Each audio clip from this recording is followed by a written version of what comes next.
Johnson was released from prison in Coldwater this morning, 43 years after being sentenced for murder. Johnson shot and killed Sam Baum during a robbery in Berrien County in 1973. Tonight, he talked with our Alani Latang about the mistake he made and how he's changed behind bars. I was kind of numb. I was at the point where I didn't believe it was going to ever happen. But I always believed in God. And I'm standing here right now because of God. Bear served 4 decades in prison, not what he expected when he went in, but he says he learned his lesson quickly. The day after I got locked up, it didn't take long. Bear still felt like no one was on his side. You lose contact with the outside world.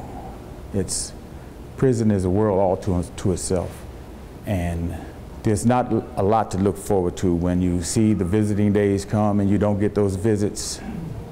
But friends like Doug Chapkus with the Humanity of Prisoners knew Bear existed. After 10, 15, 20 years, friends and family peel off. Pretty soon they have nobody. They didn't just help me get out. They're here for me today. And that means a lot to me. Leaving prison was a culture shock. The whole world has passed me by. Everywhere I go, people have phones. They didn't have that before. My whole life is going to change right now. Starting with getting a job in either healthcare, where he said he worked as a therapeutic diet clerk in prison since 1980, or as a baker. Bear said his time in prison taught him the most important life lesson. I've grown up.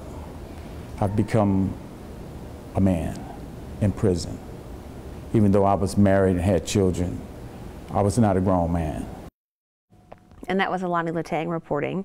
We reached out to the victim's son for comment, and he tells us he has not forgiven Johnson for fatally shooting his father, and he hopes he doesn't cause harm to anyone else. He says the pain his family endured after the murder was indescribable.